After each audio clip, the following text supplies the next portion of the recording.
जय श्री राम। मानस चर्चा में आप सभी का अभिनंदन है। आज हम एक बार राम राम कहने का फल इस विषय पर मानस की इन पंक्तियों के आधार पर चर्चा करेंगे। पंक्तियां आपके सामने हैं। बिबसहु जासु नाम नर कही, जन्म अनेक रचित अघदही। बिबसहु जासु नाम नर कही, जन्म अनेक रचित अघदही।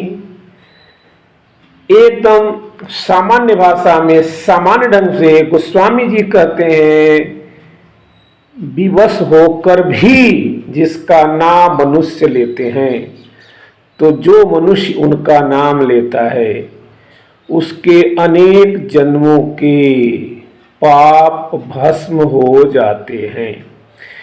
अब बात आती है विवशों,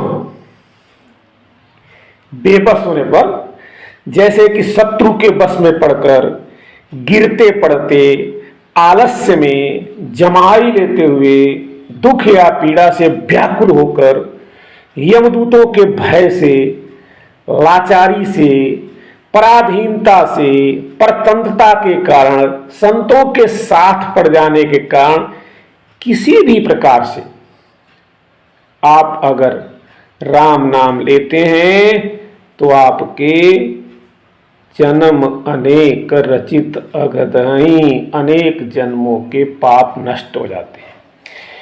इस संदर्भ में एक बहुत ही सुंदर कथा है। आइए आज हम इस कथा को सुनते हैं और इस कथा के माध्यम से समझते हैं और जानते हैं कि इसका क्या और कैसा फल है।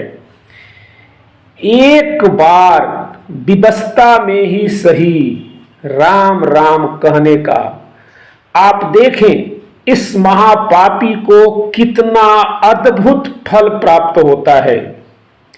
कथा यूं है कि एक बार सुधर्मा और कुधर्मा नाम के दो सगे भाई थे।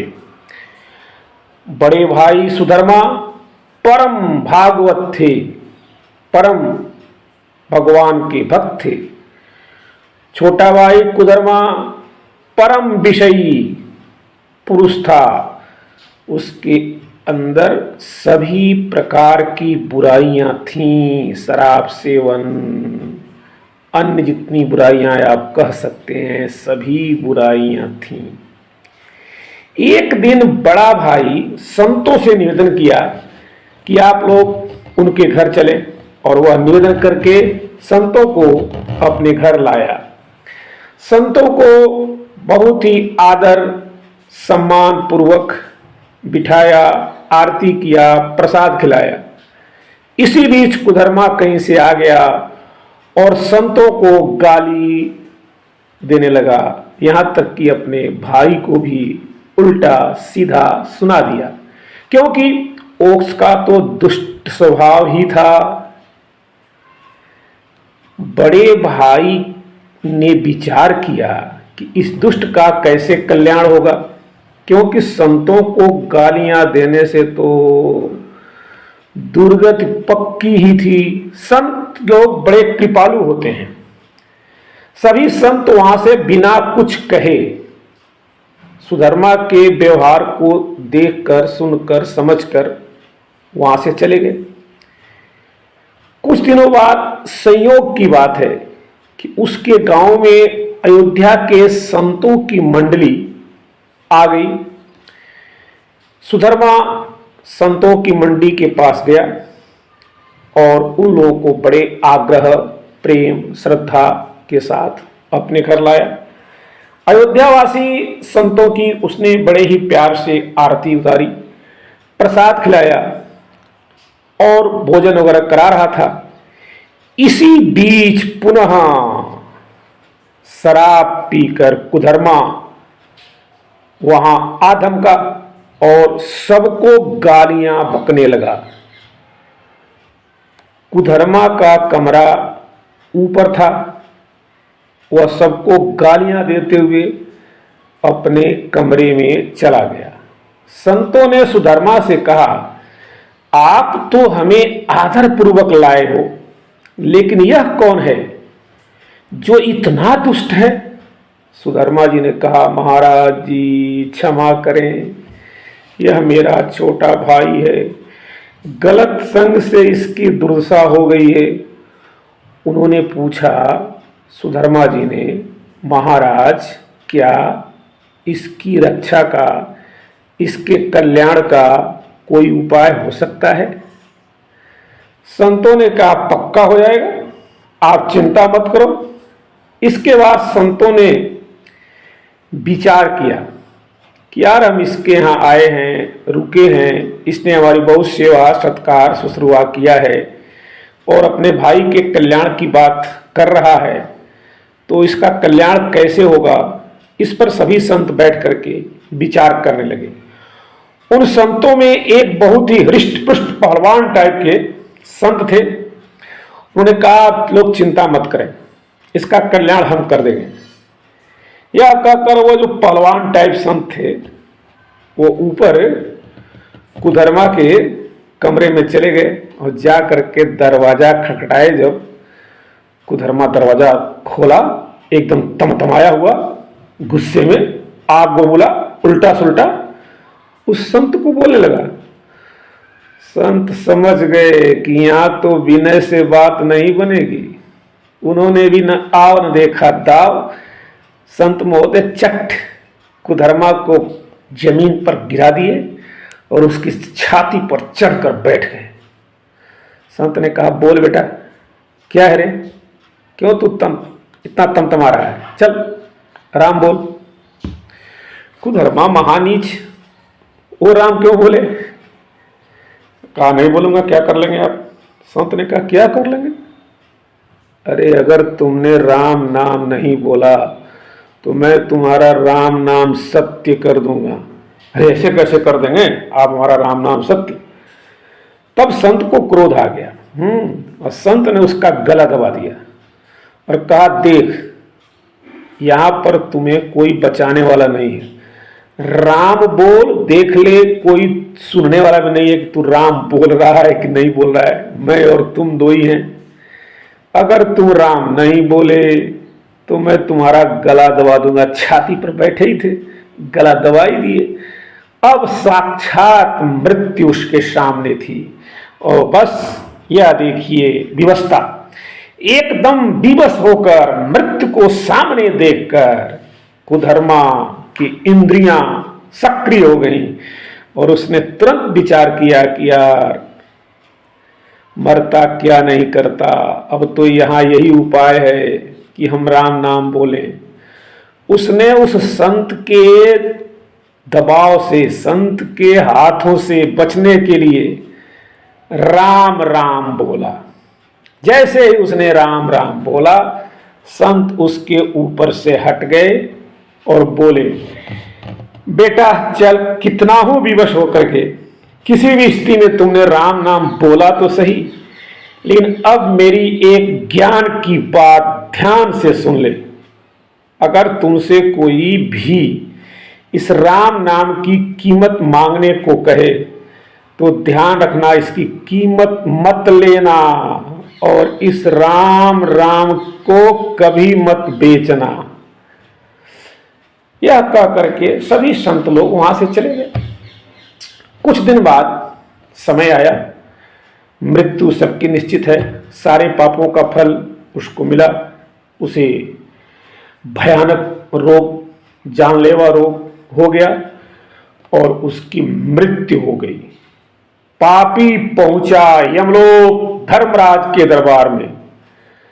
धर्मराज ने जब उसका लेखा जोखा देखा तो धर्मराज की सांसें तन गई।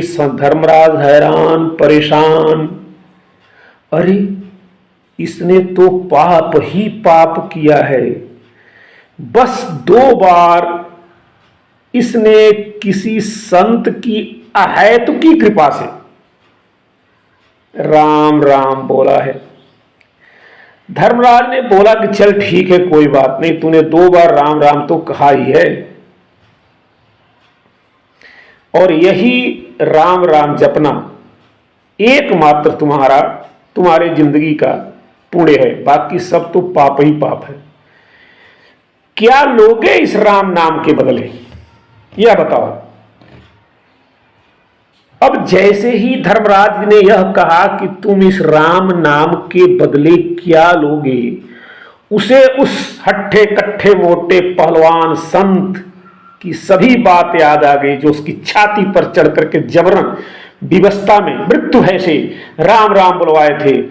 और उन्होंने कहा था कि बेटा इस राम नाम के फल को बेचना नहीं। उसको सभी घटनाएं याद आ गई। उसने धर्मराज से पूछा, पहले तो हमें राम राम की क्या कीमत है यह बताइए, तब न बेचने और नहीं बेचने और लेने देने की बात आएगी। मेरे 2 बार राम राम कहा है, उसका फल बताइए। धर्मराज जी फंस गए। धर्मराज ने सोचा कि भगवान के नाम की कीमत लगाने से तो बहुत बड़ा अपराध बन जाएगा। मेरी क्या औकात है कि मैं राम के नाम की कीमत बता सकूं। उन्होंने थोड़ी देर विचार किया और सोचा कि यार देवताओं के राजा तो इंद्र हैं, क्यों नहीं इंद्र से ही सलाह लिया जाए। धर्मराज जी ने देवराज इंद्र को बुलावा भेजा। देवराज इंद्र पधारे। धर्मराज जी ने इंद्र से सारी बातें बताई। देवराज इंद्र ने कहा, इसका निर्णय तो मैं भी नहीं कर सकता। इसका निर्णय क्यों नहीं हम लोग ब्रह्मा जी के पास चलें और उनसे करवाएं। कुधर्मा के सामने सारी बातें हो रही थी। कुधर्मा था तो बहुत चतुर, आप जानते ही हैं, दुष्ट लोग बड़े चतुर होते हैं, शैतान था ही वो।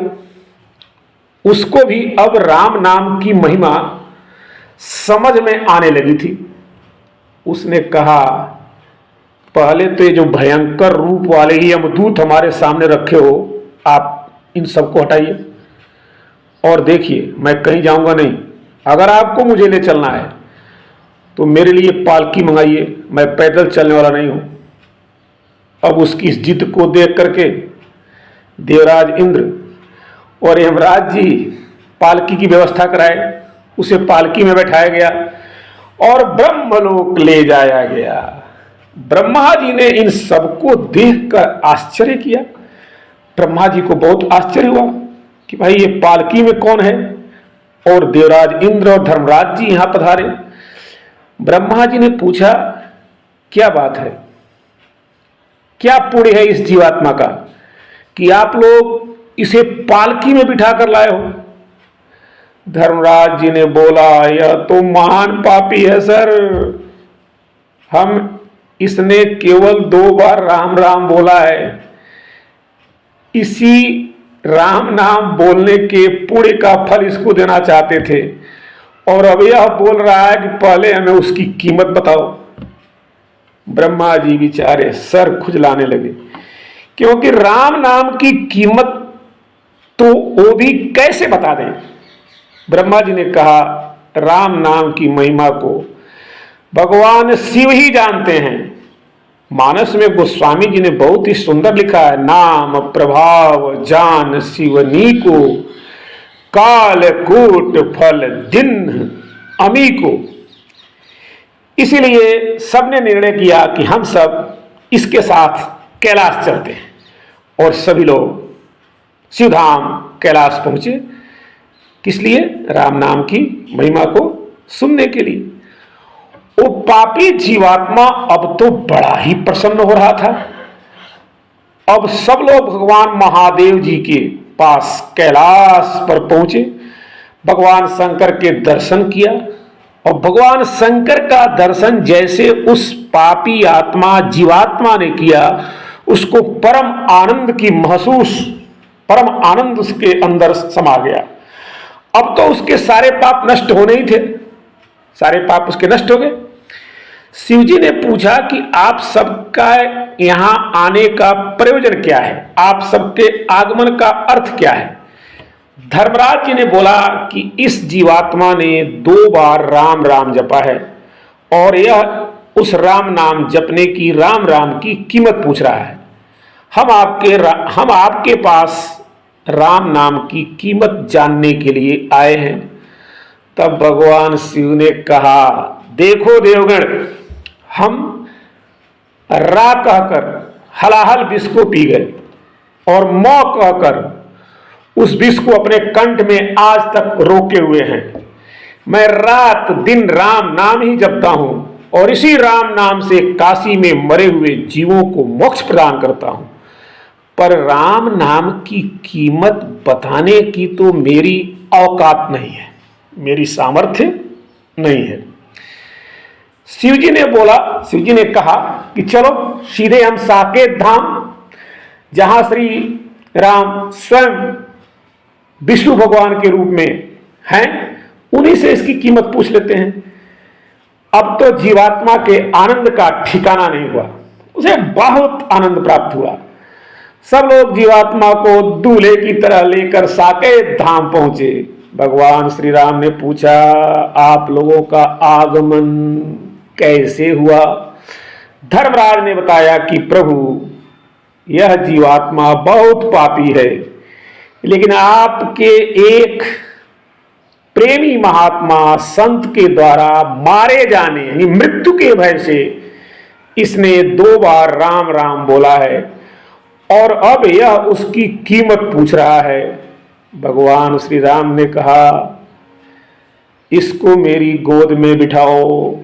भगवान श्री राम ने उस जीवात्मा को अपनी गोद में बिठाया और उसको दुलार करते हुए कहा कि कीमत तो मैं भी नहीं बता सकता, पर राम नाम की महिमा आप देख लो।